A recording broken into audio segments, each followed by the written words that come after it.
The Pont de l'Alma Tunnel, Paris. The early hours of August 31st, 1997. The sound of metal crunching against concrete.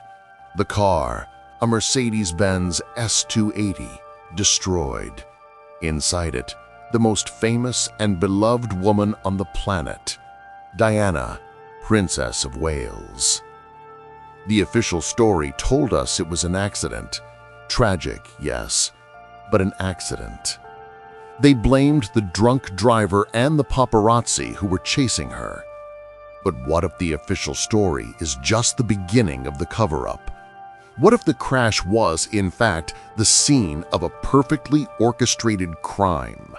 A state-sanctioned assassination to silence the princess who knew too much. Today, we are not accepting the official version. We are investigating the death of Lady Di. Welcome to the Chronos Dossier. I present the case. You take on the role of the detective. Analyze the clues, study the suspects, and in the end, the only truth will be the one you can prove. Let us proceed to today's case. Paris, August 1997. The City of Light was about to become the stage for its darkest night. The air was heavy, not just with the summer heat, but with a media hysteria. The target was her, Diana, Princess of Wales. Newly divorced, finally free from the shackles of the monarchy, Diana was the most photographed woman in the world. She had found a new love, Dodi Al-Fayed, the son of the Egyptian billionaire Mohammed Al-Fayed, owner of the Ritz Hotel in Paris and Harrods in London. That night, the couple dined at the Ritz, but their exit was a nightmare. A crowd of paparazzi blocked the main entrance. To lose them, a secret plan was hatched. They would leave through the back door in a different Mercedes S280, driven by the hotel's acting head of security, Henri Paul. With them, bodyguard Trevor Rees-Jones. The plan failed. The paparazzi on motorcycles discovered the maneuver, and the chase began.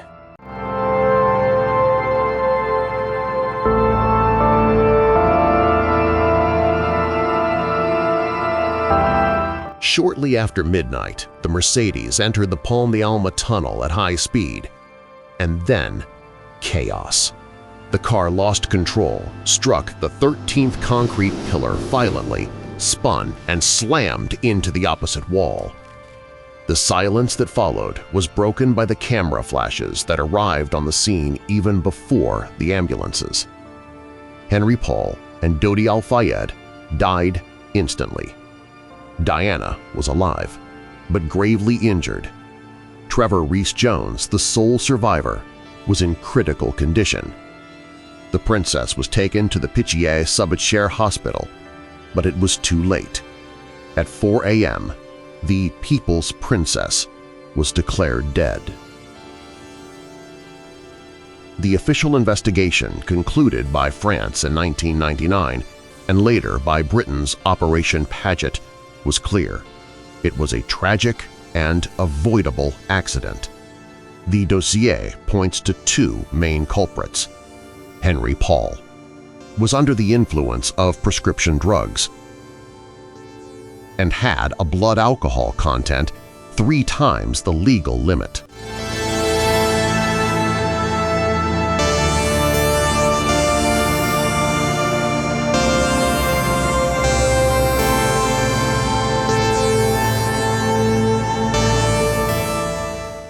First, the paparazzi.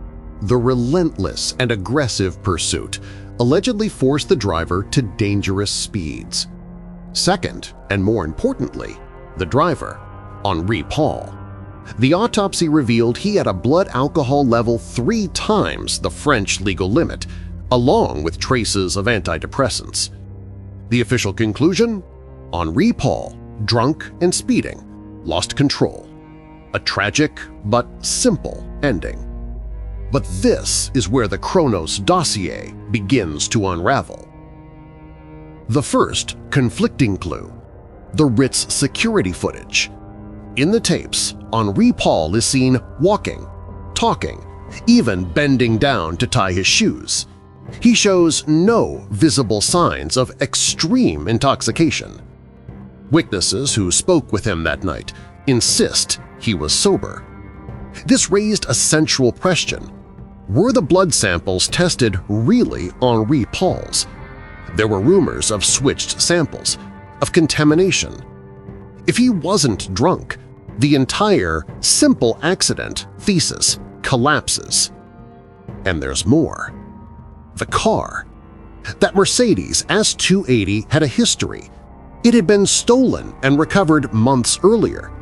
Security experts suggested that a car used in an intelligence job would never be the primary vehicle, but rather a decoy car. And why were Diana and Dodie, known for their attention to security, not wearing seatbelts? The surviving bodyguard, Trevor Rees-Jones, was. Were the rear seatbelts functional, or were they sabotaged? If it wasn't an accident, it was an execution. This theory holds that Diana was not a victim of chance, but of a conspiracy orchestrated at the highest level, the British establishment, possibly carried out by the Secret Service, MI6. The motive? Diana was a threat.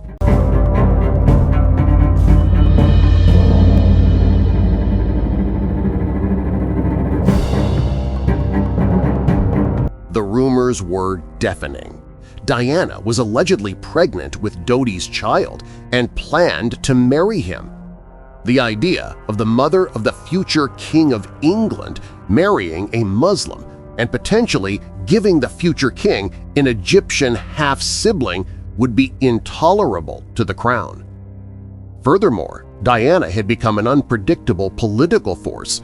Her global campaign against landmines put her in direct conflict with members of the British government involved in the arms industry. She knew too much, and she spoke too much. The most shocking clue comes from Diana herself. 10 months before her death, she wrote a letter to her butler, Paul Burrell. In it, she claimed to fear for her life. The letter read, "This particular phase in my life is the most dangerous. Name redacted, is planning an accident in my car, brake failure and serious head injury in order to make the path clear for him to marry." She predicted her own murder. This theory ignores the paparazzi and focuses on two crucial clues the official investigation minimized.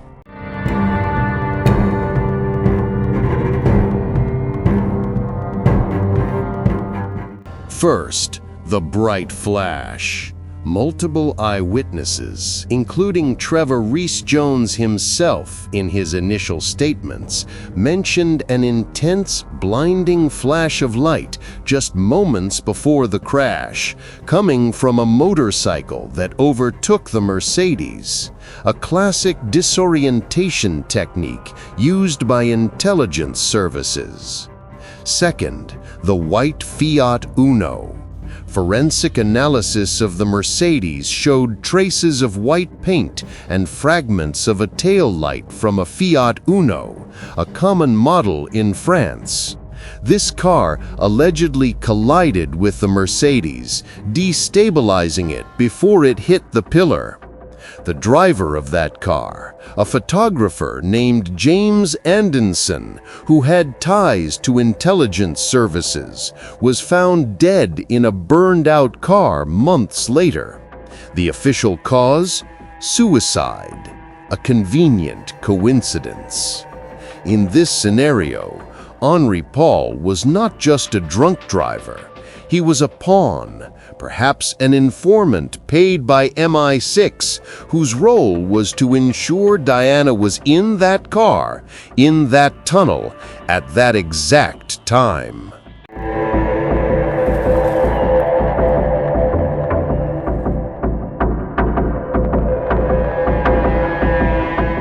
But there is a third door in this labyrinth. a theory vehemently defended by Doty's father, Mohammed Al-Fayed. What if the primary target wasn't Diana? What if the Princess of Wales was just collateral damage? The target, according to this theory, was Doty Al-Fayed. Mohammed Al-Fayed was an Egyptian outsider who fought brutally to be accepted by British high society and was repeatedly rejected. He made powerful enemies in business and politics. He claimed his rivals, perhaps with the help of MI6, wanted to destroy his empire and his lineage. The death of his son and heir would be the final blow. In this version, the operation was to eliminate Doty. Diana's presence in the car was a tragic bonus for the conspirators, as her death would create a global smokescreen, a media event so massive that no one would look into the shady business dealings that might have motivated the attack on Doty.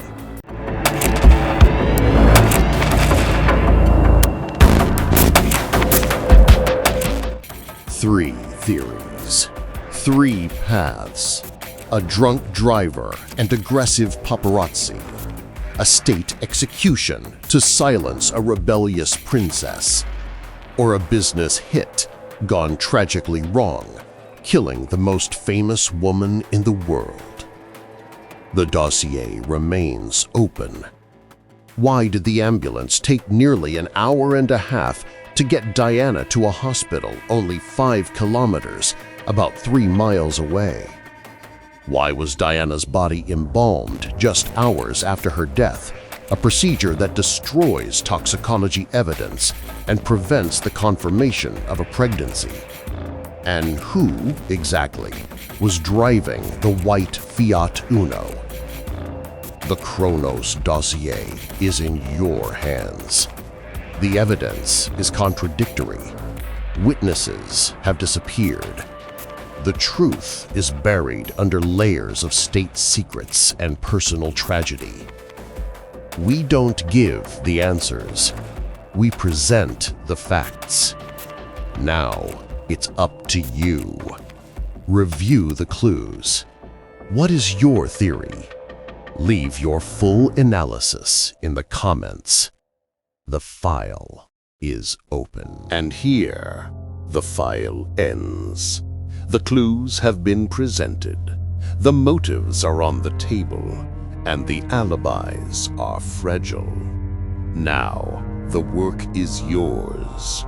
Who is the culprit, and how did they do it? Leave your complete theory in the comments. The Chronos Dossier community is waiting to analyze your verdict. Until the next case.